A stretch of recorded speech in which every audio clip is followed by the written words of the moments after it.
TV पे आके लड़ने लगते हैं और आपको लगता है हाँ बड़ा जरूर है यार, ये सही कर रहा है, ये हिंदुओं को अब तो बता ही देना, मुसलमानों का कोई मौलाना बैठा हुआ है, भाड़े पे लाया गया है और वो लड़ रहा है, उसको कोई फर्क नहीं पड़ रहा है और 24 घंटा चल रहा है, 24 घंटा इस देश में चल रहा है। लग रहा था कि लोग मतलब अभी तक जी कैसे रहे थे भाई इतना सारा गुस्सा लेके। तो ये एक तरह से कॉन्टेक्स्ट गायब कर दिया। अब इसमें सिर्फ एक लाइन की बात चलती थी, ये अर्बन नक्सल हैं, ये टुकड़े टुकड़े गैंग हैं, ये उस मीम का एक्सटेंशन था। अब वो एक्सटेंशन पता है कहां गया? टीवी, ट्विटर और फेसबुक में आया तो उसी तरह से एक एक लाइन में बोला गया। तो ये मीम और उसका एक तरह से ट्रांसफर, हमारी भाषा भी मीम की भाषा होती जा रही है।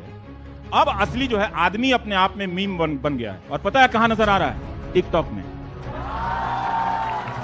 वहां पे सारे दलों के नेता पहुंच गए, आप जाकर देखिए। आप सेंसलेस तरीके से वीडियो स्क्रॉल किए जा रहे हैं, आप देखे जा रहे हैं। एक आदमी खड़ा है, उसको एक चाटा मारता है, राइट देखता है, तब तक लेफ्ट से चाटा पड़ जाता है। ये वही टीवी का एक एक्सटेंशन है, मीम बन गया है। सुधीर चौधरी ने 2 दिन पहले ही कहा था, सुधीर चौधरी जी तो मशहूर है यहाँ पे और जी के नाम तो लगाए हैं तो उनके नाम तो लेना पड़ेगा। तो सुधीर चौधरी ने कहा था कि टुकड़े टुकड़े गैंग की ओनरशिप ये लेबल ने की डिस्कवरी उन्होंने ही किया था। टुकड़े टुकड़े गैंग का जो जुमला है वो एक ही जुमला नहीं है। कभी ये इस्तेमाल होता है, कभी अवार्ड वापसी गैंग इस्तेमाल होता है, बहुत तरह के गैंग का इस्तेमाल करते हैं। है गैंग 3 ही लोगों का, 2+1, एक दिन का जहाज है।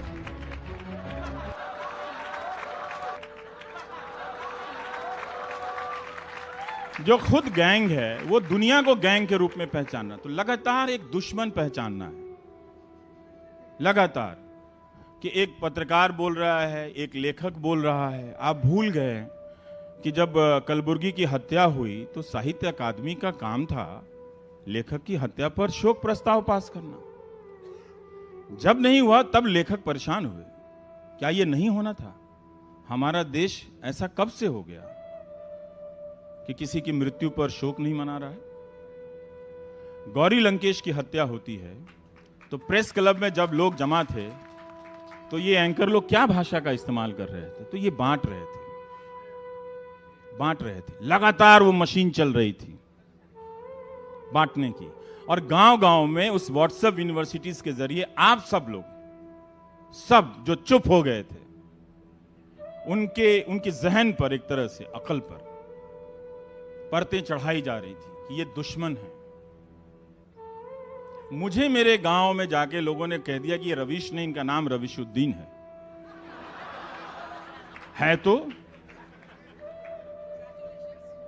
है तो क्या हो गया? क्या वो देश का नागरिक नहीं है? अब कागज मांगोगे? तो इसीलिए अब एक ही पहचान नागरिकता की होनी चाहिए। वो यही कर रहे थे। टीवी एंकरों की भाषा देखिए, खराब अंग्रेजी माफ की जा सकती है इस देश में। बहुत लोगों की खराब अंग्रेजी है, मेरी भी है, ऐसी बात नहीं है। लेकिन उस अंग्रेजी का इस्तेमाल करके सबसे पहले जब आप अपनी नागरिकता कब हारते हैं? जब भाषा हार जाते हैं। नागरिकता हासिल करने के लिए जरूरी हो कि भाषा में एक तरह का संयम और समानता हो, उसमें प्यार हो, उसमें स्पेस हो। जब ये सारी चीजें खत्म कर दी गई और you where is the liberal tonight, जिसका पता नहीं कि वो दिन में कहां रहता है, रात को आके वो लिबरल को खोजता रहता है। तो ये टेलीविजन के जरिए, और आप लोग देख रहे थे कि बड़ा भारी ऑक्सफोर्ड से कोई पढ़ के आया है, अंग्रेजी बोल रहा है, सिस्टम को अकाउंटेबल बना रहा है। लेकिन ये चैनल वाले जश्न मना रहे थे। गौरी लंकेश की जब हत्या हुई और प्रेस क्लब में जब बैठे थे, इनमें से कोई पत्रकार नहीं आया था। तो इन्होंने सबसे पहले पत्रकार को बांटा, क्योंकि अब जो है समाज को बांटने की जो मशीन थी वो जो नए दौर में आई, तो पहले हमारी ट्रेनिंग थी कि सेंसरशिप आएगा। नहीं, सेंसरशिप नहीं आएगा। जिन संस्थाओं से सेंसरशिप आती है वो तो अब खत्म हो चुकी हैं। नाम लेने की जरूरत नहीं है, पुलिस से लेकर कोर्ट तक वो खत्म हो चुके हैं, तो उसकी जरूरत नहीं है। तो अब उस मीडिया के जरिए इस देश को बदलने का काम किया गया। इसीलिए मैं कहता हूं कि भारत का जो लोकतंत्र है वो अर्जित लोकतंत्र है, पेड़ से नहीं टपका था। 100 साल लड़े थे हम। जब बाहर भारत पाकिस्तान बंटवारे के बाद हिंदू मुस्लिम सिख के तीनों के आपसी दंगे चल रहे थे, तब संविधान सभा में लोग बैठकर अपनी अकल लगा रहे थे कि हमें उस हिंसा से प्रभावित नहीं होनी है। एक ऐसा संविधान बनाना है जो आगे चलकर लोगों के जहन पर तर्क को कायम करेगा। और ये एक ऐसी राजनीति बना रहे थे जो तर्क पर आपकी भावनाओं को कायम करे। इसीलिए 24 घंटा चला। और उसका नुकसान क्या हुआ? तो टेलीविजन के जरिए, और ये मैं मजाक में नहीं कहता हूं नीलांजना जी, टीवी ने इस देश की अर्जित, जो मीडिया है उस देश के अर्जित लोकतंत्र की हत्या करने की कोशिश की है। डेली सामने से सीने पे छुरा मारा है इन लोगों ने। और आज आप वोट के नशे में हैं, उनकी कुर्सी के नशे में हैं, रहिए, मुझे उससे कोई मतलब नहीं है। 10 साल बाद मेरी हर बात को पलट कर देखेंगे कि कोई कह रहा था कि सामने हत्यारा है और आप उसे गले लगा रहे थे। यह हुआ आपके देश में 800-900 चैनलों को लगाकर। तभी मैंने कहा था कि आप टीवी मत देखिए, इससे आसान तरीके से आप इस सरजमी की सेवा कर ही नहीं सकते थे। अपने घर में टीवी बंद करके शाम को पार्क में चले जाइए, डायबिटीज का भी समाधान हो जाएगा, बीपी का भी समाधान हो जाएगा, आप खुश नजर आएंगे। लेकिन टीवी ने आपको बीमार कर दिया, सूचनाएं गायब कर दी गई।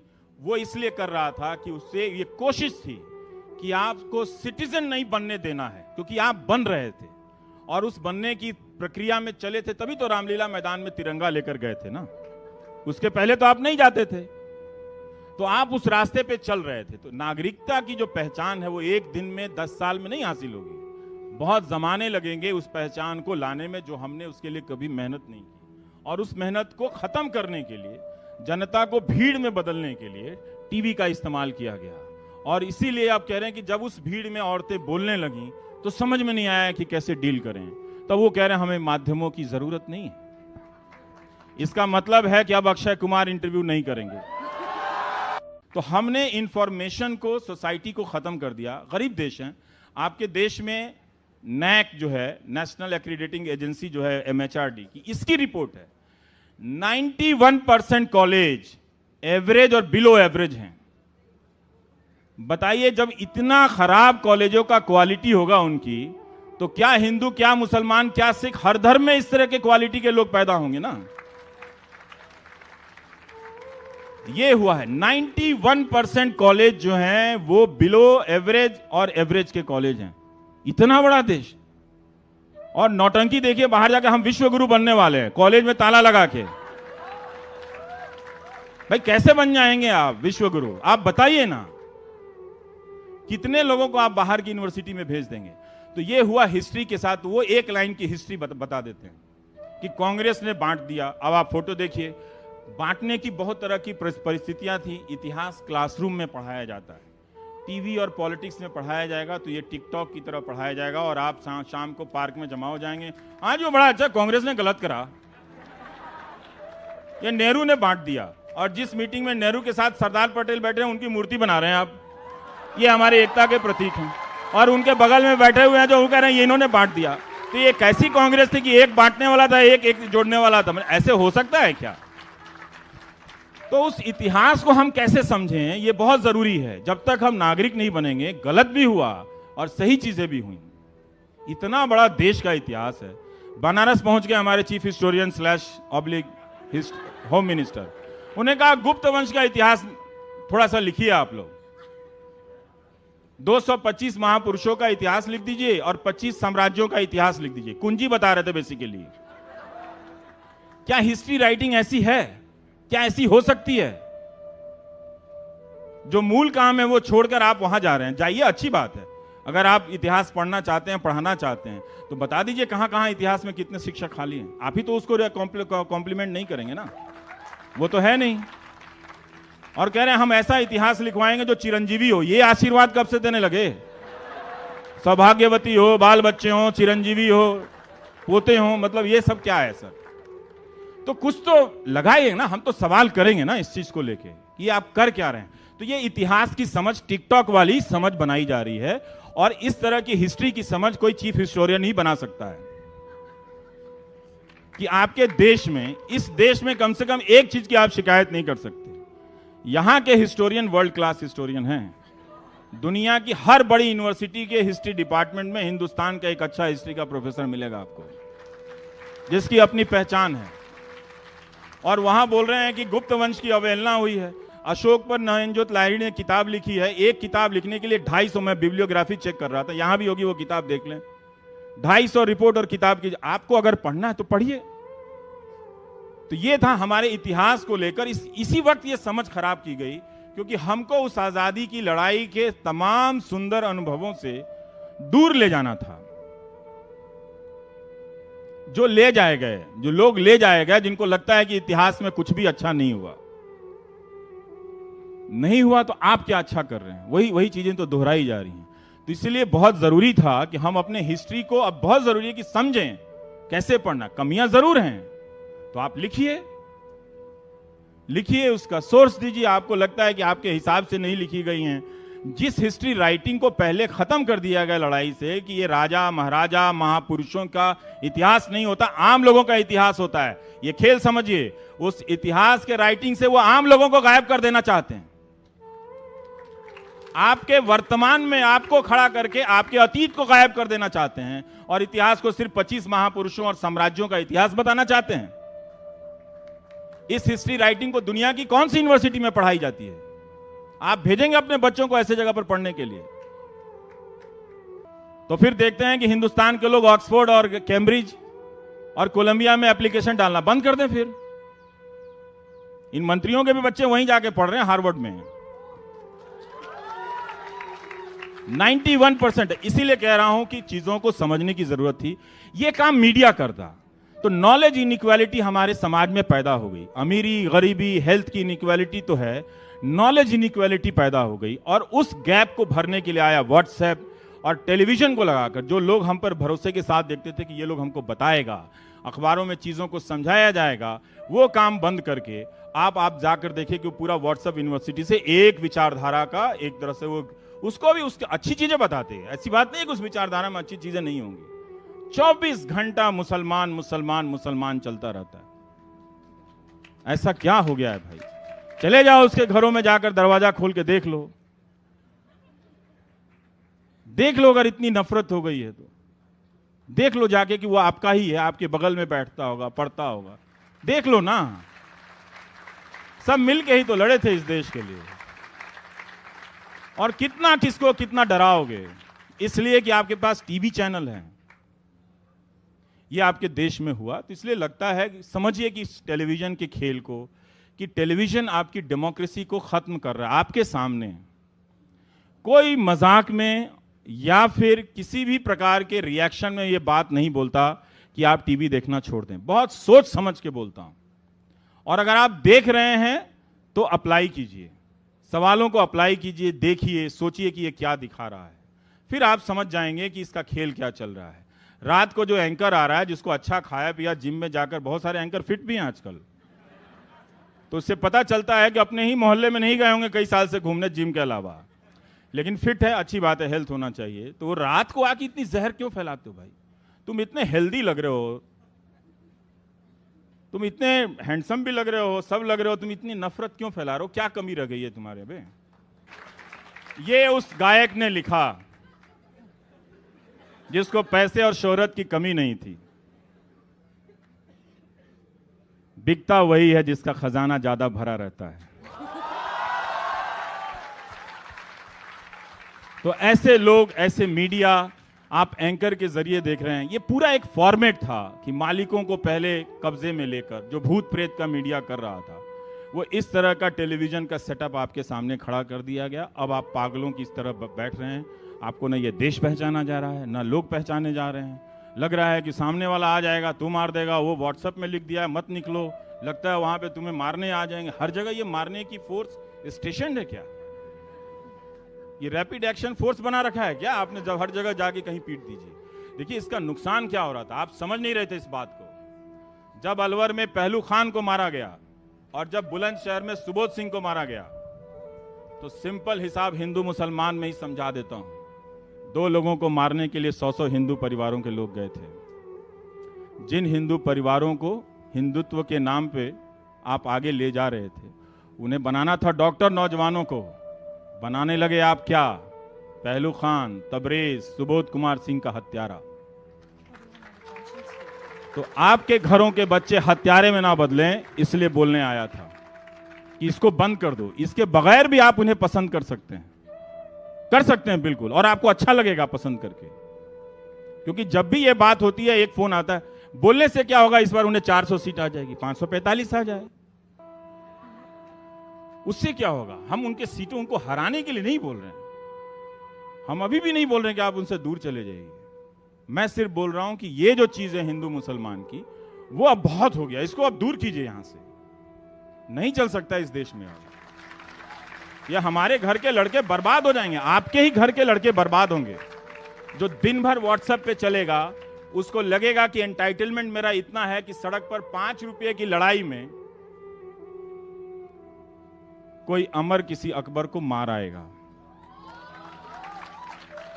जिस अमर को आपने बहुत प्यार से बड़ा किया होगा, अच्छा बेटा बनेगा, वो हत्यारा बनकर किसी दिन घर लौटेगा।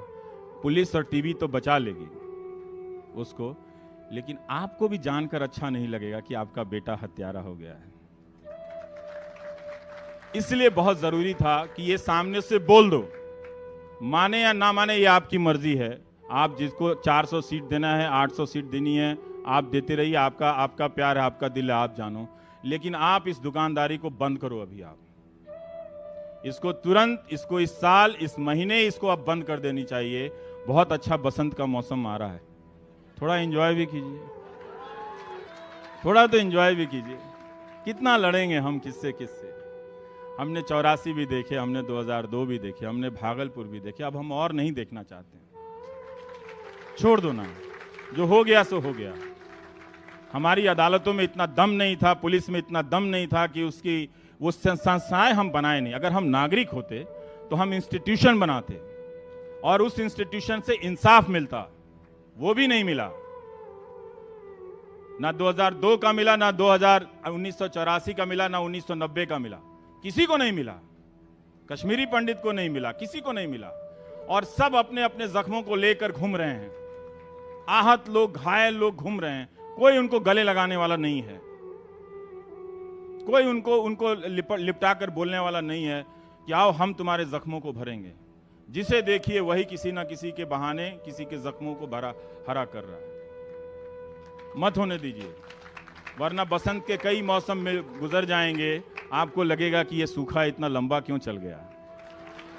आपकी जिंदगी के अच्छे साल चले जाएंगे, अच्छी रात, अच्छी शाम चली जाएगी, आपकी अच्छी सुबह चली जाएगी।